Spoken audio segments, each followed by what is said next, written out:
नमस्कार, पूजा किचनमध्ये तुमच्या सगळ्यांचे खूप खूप स्वागत आहे। तुम्ही व्हिडिओवरून तर बघू शकतात, तुम्हाला नक्की शाळेतली आठवण झालीच असणार। तर तुम्ही बघू शकता असे आपण शाळेतल्या मिरच्या घरीच बनवणार आहे। त्यासाठी मी 1 वाटी तांदळाचं पीठ घेतलं आहे आणि त्यात मी साजूक तूप घालून घेतलं आहे आणि ते आता दोन्ही हातावर असं रगडून आपल्याला मळून घ्यायचं आहे आणि थोडं पाणी टाकून आपल्याला असा एक गोळा तयार करून घ्यायचा आहे। तुम्ही बघू शकता या पद्धतीचा आपण गोळा तयार करून घेतलेला आहे। आता तोच गोळा आपल्याला दोन्ही ठिकाणी करून घ्यायचा आहे आणि त्या दोन्ही गोळ्यात आपल्याला एक हिरवा कलर आणि दुसऱ्या गोळ्यामध्ये लाल कलरचा रंग टाकायचा आहे।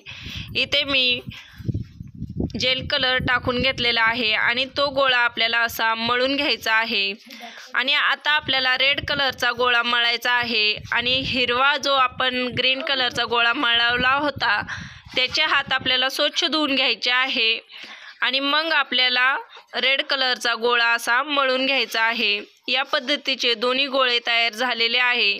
आता असे गोल गोल राऊंड करून घ्यायचे आहे। दोन्ही गोळ्यांचे असे मी गोल गोल राऊंड करून घेतलेले आहे।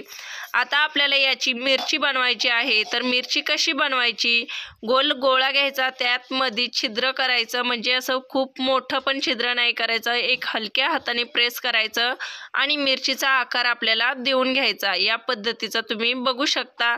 आता अशाच मिरच्या आपल्याला सगळ्या करून घ्यायच्या आहे। आता तेल गरम करायला ठेवायचं आहे आणि तेल आपलं हे खूप गरम नकोय, नाहीतर आपल्या मिरच्या वरून तळल्या जातील आणि आतमध्ये कच्च्या राहतील। तर तेल असं थंड ठेवलं ना तर तुम्ही बघू शकता कशा बुडबुड्यावर येत आहे। या पद्धतीचंच आपल्याला तेल गरम करायचं आहे, म्हणजे खूप गरम पण नको आणि खूप थंड पण नको। या पद्धतीचं असं तेल गरम करून आपल्याला मस्त मिरच्या फ्राय करून घ्यायच्या आहे। तर इथं अशा मिरच्या फ्राय करताना आपल्याला तेलाची पूर्णपणे दक्षता घ्यायची आहे, नाहीतर तुमच्या मिरच्या जर जास्त कडक झाल्या तर त्यात पाक शिरणार नाही। खूप कडक पण नको आणि खूप कच्च्या राहतील असं पण नाही करायचं। तर या पद्धतीच्या अशा मी मिरच्या तळून घेतल्या आहे आणि एक एक मिरची आपल्याला सोडून घ्यायची आहे। तर याच पद्धतीच्या अशा मी लाल मिरच्या आणि हिरव्या मिरच्या ह्या दोन्ही पण तळून घेतल्या आहे। तर तुम्हाला ह्या रेसिपी कशा वाटत्या नक्की सांगत जा आणि पूजा किचनवर जर नवीन असाल तर नक्की सबस्क्राईब करून ठेवा। असेच नवनवीन व्हिडिओ तुम्हाला बघायला भेटतील आणि शेजारीच बेल आयकॉन आहे त्यावरही प्रेस करा, म्हणजे पूर्ण नोटिफिकेशन तुमच्यापर्यंत व्हिडिओची येऊन जाईल।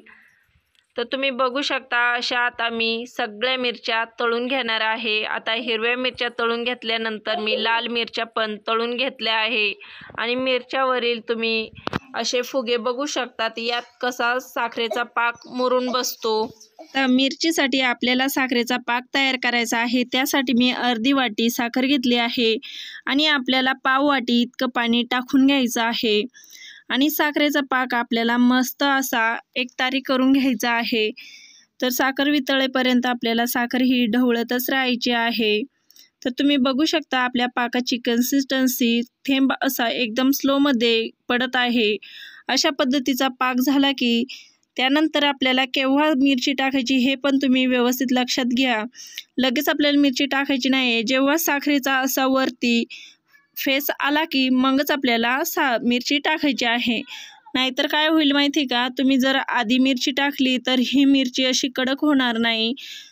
तर जेव्हा साखरेला फेस येतो ना तेव्हाच आपल्याला मिरची टाकून घ्यायची आहे आणि मस्त अशी परतवून घ्यायची आहे एखादा मिनिट आणि मग आपल्याला ही एका ताटामध्ये काढून घ्यायची आहे आणि थंड झाली की मगच ही खायला घ्यायची आहे। तर ही मिरची बघून कोणाकोणाला शाळेतली आठवण झाली त्यांनी नक्की कमेंट करून सांगा आणि हा व्हिडिओ तुम्हाला कसा वाटला हेही मला कमेंटद्वारे नक्की कळवा आणि अजून जर पूजा किचनवर नवीन असाल तर नक्की सबस्क्राईब करा। शेजारीच बेल आयकॉन आहे त्यावरही क्लिक करा आणि अशाच गोड मिरच्यांचा आस्वाद घेतल्याबद्दल खूप खूप धन्यवाद आणि थँक्यू।